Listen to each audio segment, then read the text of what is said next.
You are appreciating the evolution of your desire? Are you finding that the contrast that you deliberately were born into is serving you well? Are you appreciating the contrast because of its life-giving quality? We always poke and prod a little bit there because often our physical friends are not that excited about the contrast in which they live. Many, especially when they realize that they are source energy, and that from that source energy perspective they came forth from a place of pure positive energy, sometimes they say, and why in the world would we project ourselves into an environment where there is so much that we don't want? What were we thinking? And they often look around their environment and find things that they like, and they say, yes, I like that. But then they look around and they see things they don't like, and they say, oh no, I do not want that. And then they resist that. They vote against it or push against it or find themselves feeling negative about it. And they often yearn for an environment. Let me find a relationship, or let me find a job, or let me find a home or a community or an environment where mostly only really good things happen. Because when I'm surrounded by really good things, I feel so much better than when there are bad things in the mix. And we say, if you did not have the ability to focus, we could understand that concern. But since you are a focusing mechanism who has the ability to give your attention to what you choose, then we know that from your broader perspective, you would far rather have a buffet of choices than a buffet with no choices. And you say, oh, but Abraham, you misunderstand. A buffet with only things I like to eat, what could possibly be wrong with that? And we say, you'd never find any improvement in what you eat. If you did not have the ability to evaluate contrast and to play what you want against what you don't want, you would not be able to come to new conclusions, which means the expansion of the universe would cease. Don't worry about it, it will never happen. You were wisely and deliberately born into an environment of enormous contrast. And from your broader non-physical perspective, you wanted that so much because you knew the value of it. So as we visit with our physical friends, we understand why, when you haven't remembered that you have the ability to focus, and even more, you haven't figured out how to guide your thoughts. In other words, when there's so much that you could think about, and so much that's being projected through your airwaves and through your interaction with one another, we can understand how confusing it must be to try to sort out all of the possible things that you might think about. It must just drive you nuts. But when you remember, and we'll help you do that today, when you remember who you are and the vibrational stance from which you have come, you're going to remember that it is not only very easy to remain focused in the direction of that which you are, but that nothing else will do from your broader perspective. It is the eternal, inevitable nature of your being to continue to expand. And you will, and are. In fact, you can't stop that expansion. It is so assured. So we want to sort of give you a very brief version of the big picture to help you to understand that you were source energy before you came into this physical body, and that you still are source energy even though you are now in this physical body.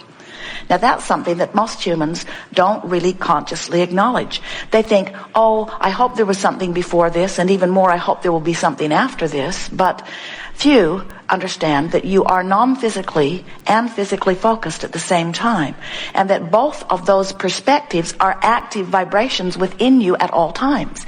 You're not dead or alive. In fact, you're never dead. You're always alive and alive. And so as you come forth from non-physical, focused into this physical body, and in this physical body, your personality, your ego, your awareness of where you stand right here and now, by your attention to different subjects, you activate vibrational frequencies within you. And the vibrational frequency that you activate as a result of what you're giving your attention to, now is having vibrational feedback from the perspective of the source within you. For example, when you look at yourself in the mirror and you feel contempt for yourself, you don't like yourself, you feel unworthy, you feel incapable, you feel guilty, you feel not enough, and you feel that negative emotion that you would call unworthiness, or you might call it guilt, or maybe even blame, self-blame. When you feel those negative emotions, the reason that those emotions are present within you is because your vantage point about you is so different from your source vantage point about you. When you look in the mirror and you feel proud of yourself, or you feel eager about something, or you like yourself, or you feel satisfaction with who you are, the reason that those feelings feel so good is because you're on the same vibrational wavelength with Source. Source, who always adores you. Same thing goes if you are looking at someone else. In other words, anytime you feel negative emotion, no matter what you call it or how extreme or soft it is, every time you feel negative emotion, it means one simple thing. You, in your human form, have deviated from your opinion of Source. Now that is a magnificent thing to understand, because when you connect with that consciously, you have now activated, in a real sense, in a real time, moment to moment, conscious sense, your own guidance system. You can always tell where you are right now in relationship with that broader perspective. And that is of enormous value to you, because that broader perspective is the culmination of all that you have become. That broader perspective is the eternal you in its most evolved form. So back to the big picture. So you are source energy, and you project part of your attention into this physical body. And as you do so, now in this physical body, you're having life experiences. You know what you don't want, you know what you do want, and you are all day, every day, whether you are speaking about it openly or not, you are launching rockets of desires or preferences.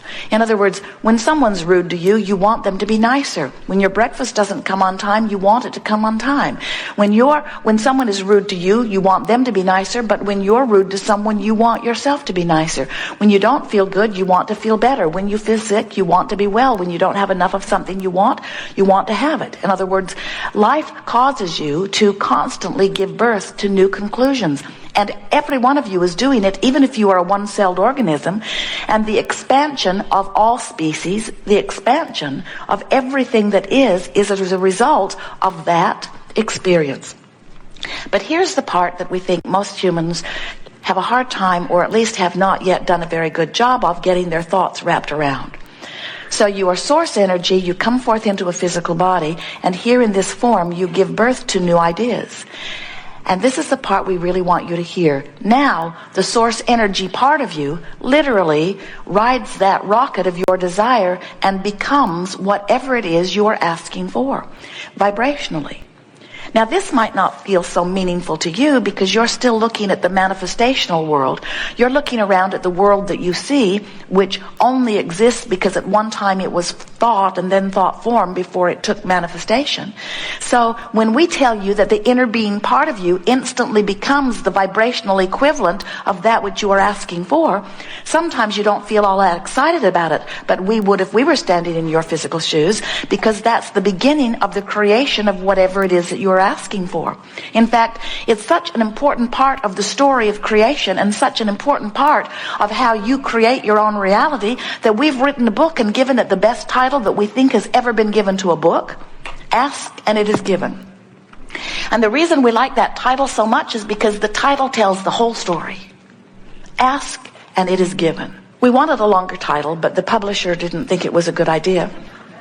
We wanted the title to say, so I'm non-physical energy and I project part of that consciousness into the physical form. And as I come into the physical form, the life experience that I'm living causes me to constantly weigh the pros and the cons of what I'm living and give birth to constant rockets of desires. And when that happens, the non-physical part of me not only answers what I'm asking for, not only gives me what I'm asking for, but literally becomes the vibrational equivalent of that which I'm asking for. But they said it was too long. But ask and it is given tells you the same thing. When life causes you to ask, Source not only gives it, but becomes it. Now, if you just heard that, then you have just found the key to the guidance within you, because these 2 points of vibrational relativity will help you always know whether you are on the same wavelength of that which Source is. And this is particularly important when you remember what we just said, that your life caused you to want more of this, to want an improvement of this. In other words, you have incrementally been building this picture of your life experience even before you came into this physical body, and emphatically ever since, so that you have created this powerful beingness, this leading edge beingness that already exists, and Source stands there being it, pulsing it. And law of attraction, hear this, law of attraction is responding to that vibrational state of being. Did you get that? That means, as law of attraction is summoning to that expanded version of you, talk about a life force. Talk about inspiration. Talk about the stream of life. Talk about the call of Source. In other words, are you getting a sense of why you feel compelled or inspired to move in the direction you do? It's because life has caused you, through what you're living, to literally expand and become more. And that expanded version of you now must be.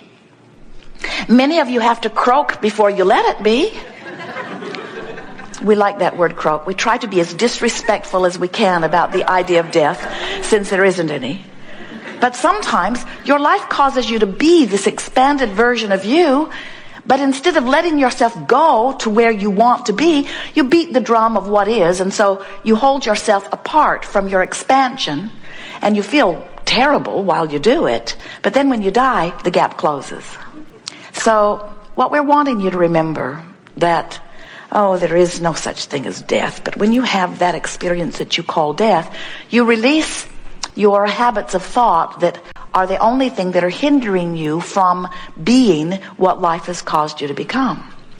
So we call this gathering the art of allowing, and it really is the art of closing that gap. It's the art of allowing myself in my physical human form to be what life has caused me to become. It's the art of releasing resistance and allowing the energy that creates worlds to flow through me. It's the art of coming into vibrational alignment, not only with who I was before I was born, but who I have become since.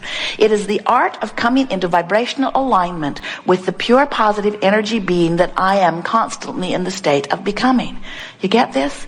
So when you have feelings of unfulfillment, when you feel not enough, when you feel dissatisfied, that means you're just not letting yourself get up to speed with you. It's sort of like a two-headed monster, and we want both heads to go in the same direction. So now you've heard this story of who you are, and now we want you to get the fuller sense that this story of the cycle of life, which represents you from non-physical coming into physical, giving birth to new thoughts that the non-physical part of you becomes, as you begin to understand this cycle of life that law of attraction is at the heart of, then you begin to understand the eternal nature of your being. We are all eternal beings.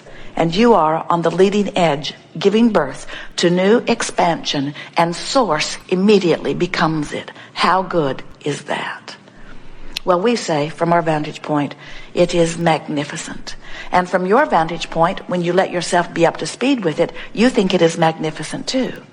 But when life causes you to be something that you don't, for whatever reason, let yourself be, then it beats up on you pretty good.